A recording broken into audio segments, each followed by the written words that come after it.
1990s, an energy company called Enron embroiled itself in one of the greatest accounting scandals in the history of modern business. Using Arthur Andersen, its accounting company, they misled thousands of investors through fraud and unethical business practices. It was one of the largest companies in the world at the time until their disgrace in 2001. Enron was formed in 1985 through merger from Houston Natural Gas and InterNorth, both relatively small pipeline companies, but when the East-West pipeline supplied by HNG complemented the North-South supplied by InterNorth, they made the second largest pipe system in the United States. Kenneth Lay was soon appointed CEO, and he stayed so for over a decade. And to keep the company afloat after the merger, he sold off many resources that were not seen as long-term sources of capital for the company. And throughout the early years, the company remained fairly integrous, but acquired very large debts.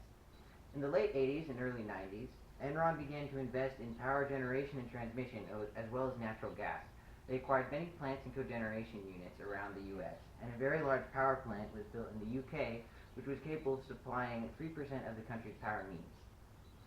Enron also began more work around the world with a $56 million loan from the Overseas Private Investment Corporation. Jeffrey Skilling was also hired as head of the Gas Bank, a project that would turn natural gas into a more accessible commodity. And Enron, after the first setbacks, experienced rapid growth, and they became a significant energy provider in the United States.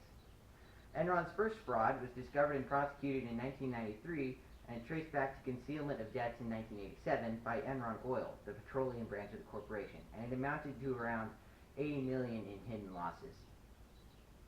In the mid-1990s, Enron underwent a few significant changes in their business model that greatly increased perceived and actual profits. The largest was the change from more of an energy supplier to an investment company that traded in energy resources, and they profited off of how much more they could sell the product for without adding anything truly tangible to its value. Enron also branched out and ventured into data management, and it seemed to do extremely well, and they also worked in energy retail, supplying power to millions of homes. One of the largest changes, however, was their switch to mark-to-market accounting. It was demanded by Skilling when he joined the company, and against standard accounting, where you subtract costs from revenue to show the profit, and which is fairly simple and is used by a lot of companies, mark-to-market accounting assumes a contract's value to be constant, and it extrapolates predicted revenue to show what the value will be in a few years. It's not a huge problem if the company is honest and reduces figures when the venture doesn't go as well as predicted, but Enron wasn't honest, and they just fraudulently continued adding predicted figures to the sheets even when the values were much lower. They started mark-to-market accounting with only natural gas futures, but soon generalized it to most of the company. Also during the mid-90s, Andrew Fastow was hired to manage Enron Capital and Trade. And during the deregulations that went on during that time period regarding energy in the U.S., Fastow was able to exploit the deregulated market, and he created many shell companies, which were fairly common in the industry, to protect assets in case of failure. But they were small subsidiary companies that could loan money to Enron, which could be paid back with shares of Enron instead of with actual money. The subsidiary could also borrow money from Enron in the form of shares, which had a greatly inflated market value, and they were being sold for many times the actual percentage of the company. They could use those to pay their bills, and they could have no intention of paying Enron back, and that debt owed to Enron could be used as collateral in transactions and loans. From 1997 to their crash in 2001, Enron received many awards, including Fortune's Most Innovative Company for 6 years straight, and it was a smart company that was seen as a pleasure to work for. They had luxurious offices and generous benefits and retirement plans. Most of the awards were in 1999 and 2000, when the fraud and consequently the growth was at its peak. The books of Enron became incredibly convoluted to hide fraud, and most of which was made possible by Arthur Andersen, which was used almost exclusively. And when concerns were raised about Enron not using any other companies, they simply gave a few other companies a calculation or two a year just to give the appearance of working. The fraud resulted in unprecedented growth, which was about 66% yearly.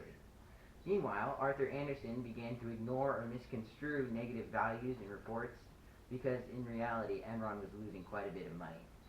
And possibly due to pressure from executives of Enron, but that is unknown, AA received exorbitant commissions from Enron for simple accounting work.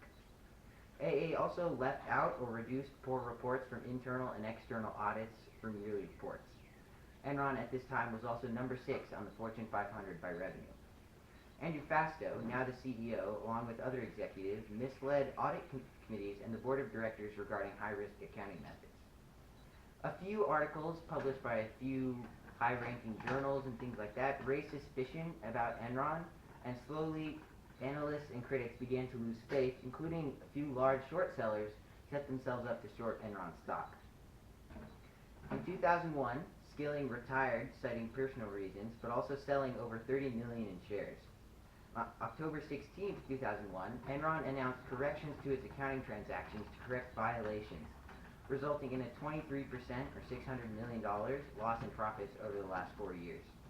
And 5 days later, the SEC announced investigations after the announcement. And after the announcement, Enron shares dropped in value.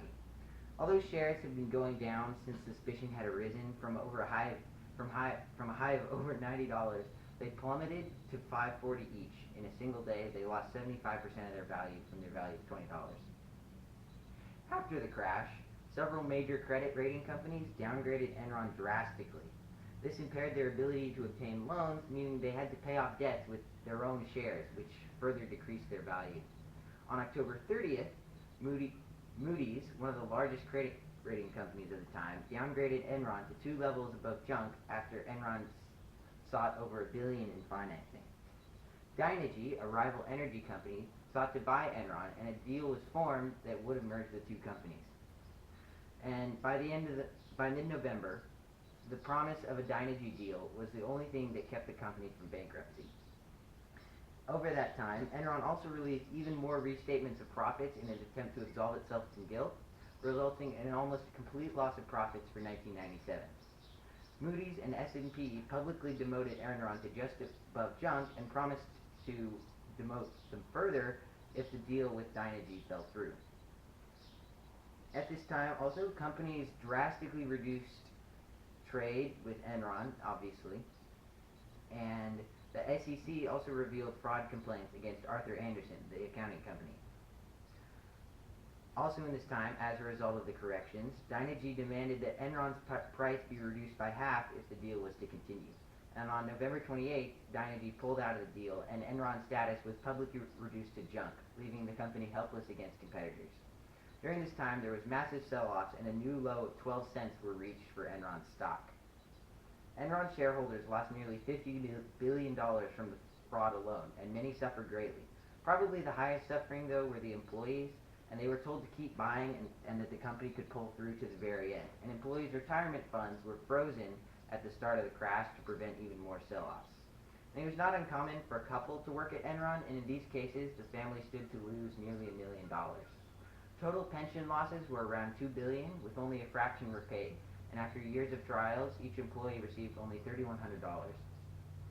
Most of the top executives were found guilty of money laundering, insider trading, and fraud, and nearly all of them served prison time with heavy fines.